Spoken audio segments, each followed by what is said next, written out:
The body of Brian White. A 29-year-old sales manager at a local company was discovered in his own home.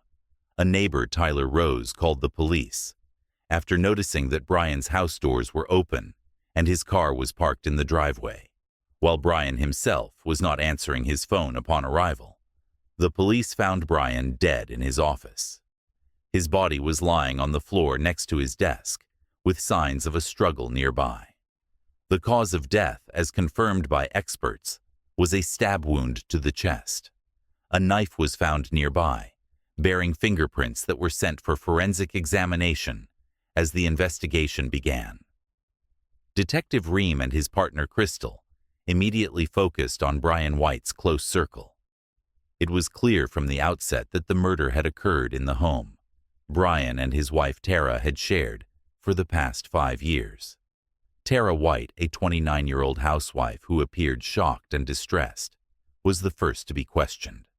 She claimed that at the time of the murder, she was visiting her parents where she had stayed overnight. Tara stated that her marriage to Brian was stable, although in recent months there had been some disagreements due to Brian's frequent business trips, which kept him away from home often. According to Tara, Brian was very busy with work and had been spending more time away from home, which created tension in their relationship. Nevertheless, Tara maintained that they were trying to resolve their issues peacefully, and she had no reason to suspect anything bad. The detectives carefully watched her reaction, noting every detail: her slow movements, frequent lip biting, and nervous glances toward the window. Brian's cousin, Tillman White, aged 28, also came under the detective's scrutiny. Tillman was known for his close friendship with Brian, and they often spent time together, discussing business, sports, or just having friendly conversations. He worked at an advertising agency downtown, where he had a good reputation and was considered a responsible employee. Tillman claimed that on the day of the murder, he was at work and returned home late, and his colleagues confirmed seeing him. Until the end of the workday, he noted that he had a good relationship with Brian and had no motive to kill his cousin. However, the detectives noticed that Tillman seemed nervous and changed his statements about the time he returned home several times. Tara and Tillman turned out to be the only people who could have had access to Brian's house at any time and knew his daily routine. They were also the only ones who had been in close proximity to the victim in the days leading up to the murder. The detectives decided to dig deeper and find out whether Tara and Tillman's alias would hold up over time. The first thing that raised suspicion for Ream and Crystal was that Tara's mother, with whom she had supposedly stayed overnight, could not remember what time her daughter arrived. She recalled that Tara had come over in the evening, but could not say for sure whether she had stayed the night. When the detectives asked if Tara had left her parents' house during the night, Tara's mother hesitated and said she had woken up in the middle of the night and did not see her daughter's car in the driveway. This immediately alerted the detectives. Tara's alibi seemed shaky. Tillman, in turn, confidently stated that he had been at work all day and then went straight home. However, upon checking his alibi, it was discovered that his phone had been turned off for several hours after lunch. Moreover, surveillance cameras along the route to his home did not capture his car at the expected time. This also raised questions for the detectives. Why had Tillman turned off his phone, and why was his car not seen on the way home? The next step was to examine Tara's and Tillman's phones. Detectives checked for any suspicious calls or messages. Tara had not deleted her messages, but there were long chains of conversations with an unknown number, often in the late hours when the detectives identified the number. It turned out to belong to Tillman. When asked why they were communicating so late, both replied that they had matters related to family issues, but their explanations seemed unconvincing, which only heightened suspicions. The detectives also learned that Brian and Tara had visited a family therapist about 2 months ago. According to the therapist, Brian was concerned that Tara was spending too much time with Tillman and that their relationship seemed strange to him. The therapist also noted that Brian was suspicious and worried that something was wrong in his marriage, but he couldn't clearly articulate what it was. The detectives decided to look more closely into the connection between Tillman and Tara. It turned out that in recent months, they had frequently met in cafes and restaurants without Brian's presence. These meetings did not seem coincidental, and witness statements indicated they behaved like close companions. Moreover, one of Tara's acquaintances reported seeing her with Tillman at a movie theater, where they appeared too close for mere relatives. Another important fact was also discovered 2 months ago. Brian had unexpectedly reduced his business trips, while Tillman, on the contrary, started staying late at work and disappearing from the office for several hours. All of this pointed to a possible hidden relationship between them, further casting doubt on them. Their alias now. The detectives had strong reasons to believe that there might have been more between Tara and Tillman than just friendship or family ties, adding a new level of intrigue to the investigation and raising even more questions about the motives and possible reasons for Brian's murder. The investigation was becoming increasingly complicated. With each passing day, the detectives uncovered more discrepancies and contradictions in the testimonies of the main witnesses. Tara's alibi, which initially seemed fairly reliable, was not as solid as it first appeared. Tara's mother initially insisted that her daughter had arrived in the evening and spent several hours at their home. However, under repeated questioning, she admitted that Tara had left the house around midnight, claiming she needed to return home to retrieve some forgotten medication. There was no evidence that Tara had returned to her parents' house after midnight surveillance cameras on the road to her parents' house recorded Tara's car, traveling in both directions, once when she arrived and once when she left. However, the trail of her car disappeared. After that, the route between her parents' house and her own home was full of gaps. This led the detectives to suspect that she might have stopped somewhere along the way, or even gone to, which would completely break her alibi: Brian's house. Tillman also failed to provide a convincing explanation for his whereabouts on the day of the murder. Initially, he claimed he had been at work all day, but his colleagues confirmed his presence only until lunchtime. After that, his location remained unknown when asked where he had been in the afternoon. Tillman responded evasively, nervously stuttering, and was unable to provide clear information. This raised the detectives' suspicions, as they believed the murder could have occurred during this time. Further suspicion arose from the fact that Tillman's phone was turned off during this period, which seemed like an attempt to hide his location. This contradicted his statement that he had been at work. Moreover, when his phone reappeared on the network, it was far from his office, as confirmed by cell tower data. Tillman claimed that he had lost his phone and found it later, but the detectives found this explanation lacking in credibility. Significant attention was also drawn to the results of the fingerprint analysis on the murder weapon, a kitchen knife found in Brian's office. Tara's fingerprints were found on the knife handle, which initially seemed suspicious.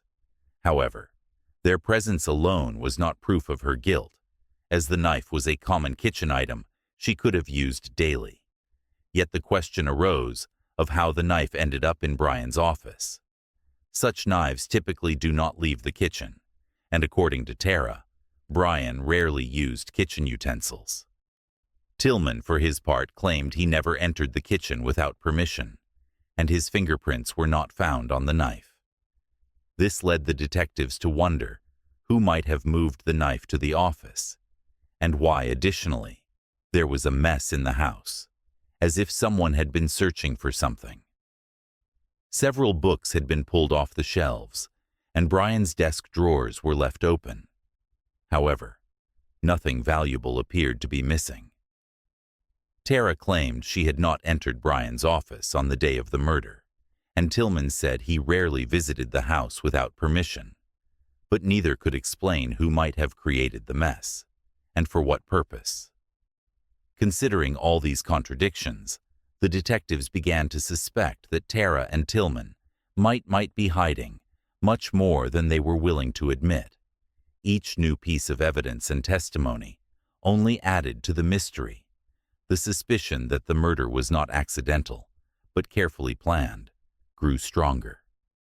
The detectives continued to search Brian's house, hoping to find something that might shed light on what had happened.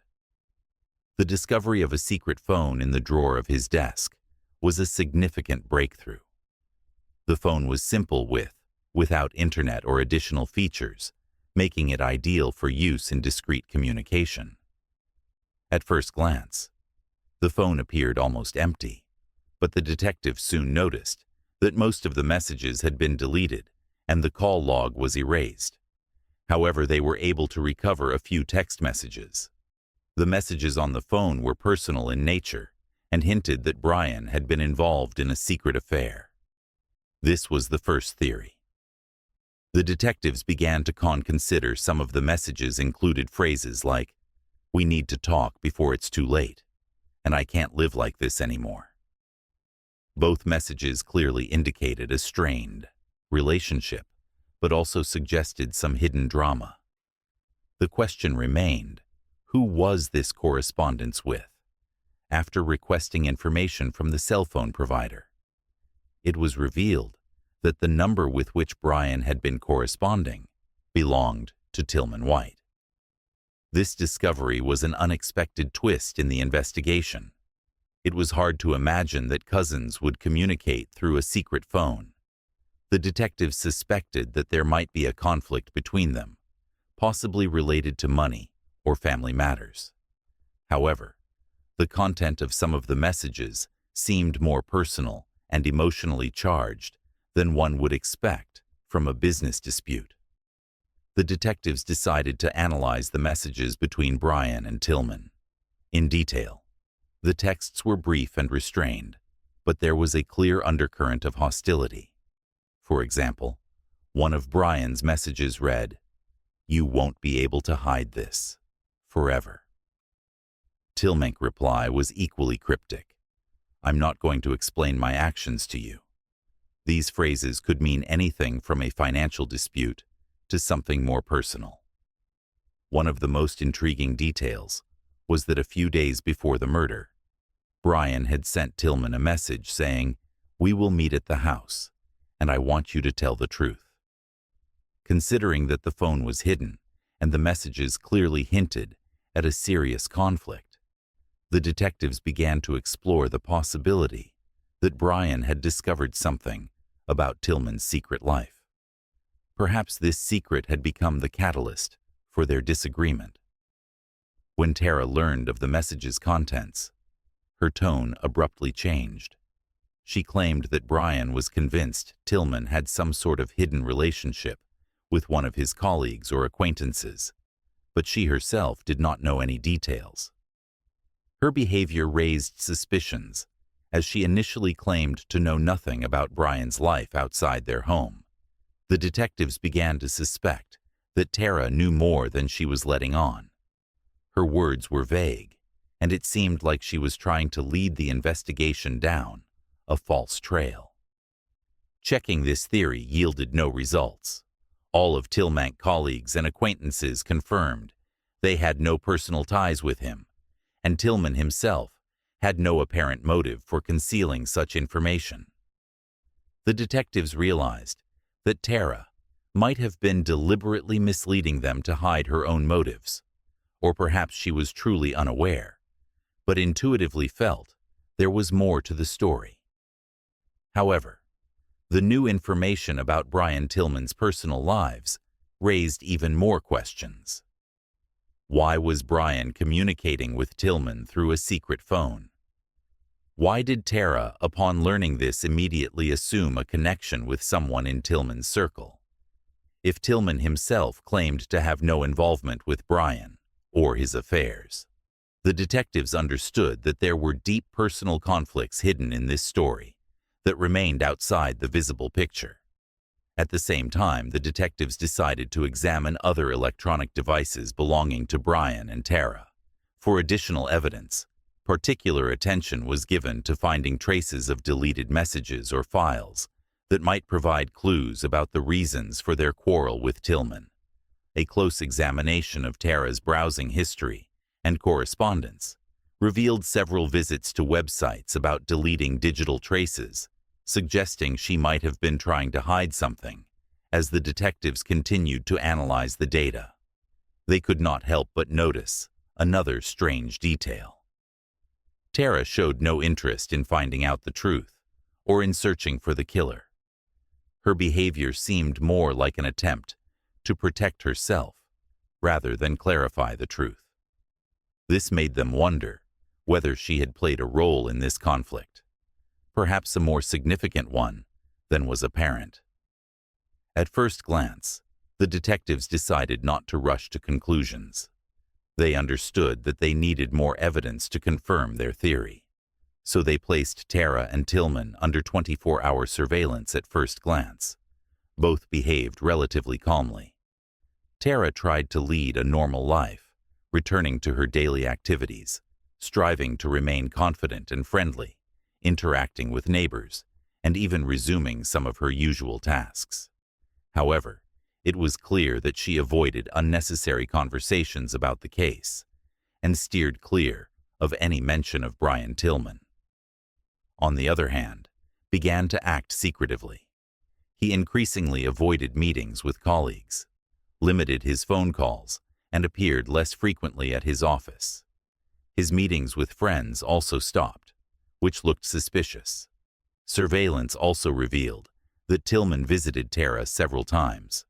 Though only for short periods, he spent just a few minutes at her house before quickly leaving, as if trying not to attract attention. Wiretapping played a significant role as well. Soon the detectives began to hear fragments of their conversations, making it clear that Tillman and Tara were still actively communicating, discussing some important matter related to the case. However, none of the conversations directly indicated their involvement in the murder. The detectives felt that things were not as simple as they seemed. At first glance, the turning point came when the detectives decided to summon Tara and Tillman for another round of questioning. The strategy was to interrogate them separately, but on the same day they started with Tillman. He came to the police station displaying a calm exterior, but his behavior betrayed his tension as the detectives asked more specific questions. Tillman began to get confused in his statements. His answers became increasingly vague and contradictory, and at one point he made a mistake by stating that he was at home on the day of the murder, although he had previously claimed to have been in the office when the detectives pressed Tillman. Reminding him of his earlier statement, he hesitated and finally admitted that he hadn't told everything. The first time he confessed that he had feelings for Tara that went beyond friendship. He also admitted that they had met while Brian was on business trips, but insisted that they had no plans to harm Brian. He claimed that their relationship was platonic and had nothing to do with the murder. Simultaneously, the detectives began their questioning of Tara. She tried her best to remain composed, but her face clearly showed signs of worry. The detective deliberately prolonged the conversation, asking the same questions from different angles. Tara changed her statement several times about when and why she left her parents' house on the night of the murder. This also caused them to doubt her words when the detectives presented her with copies of the recovered messages from Tillman's phone. Tara hesitated for a moment. She realized that her relationship with Tillman had been exposed. She tried to downplay their connection as insignificant and emotionally confusing, insisting that they had no plans to harm Brian. However, the detectives already suspected that Brian had discovered their relationship and that this had led to tragic consequences. After analyzing all the evidence found, the detectives concluded that Tara and Tillman had agreed to eliminate Brian after he uncovered their secret affair. They understood that if Brian decided to make this information public, the consequences would be devastating for both of them, fearing that Brian would strip her of her status and property. Tara told Tillman everything cornered and fearing exposure himself.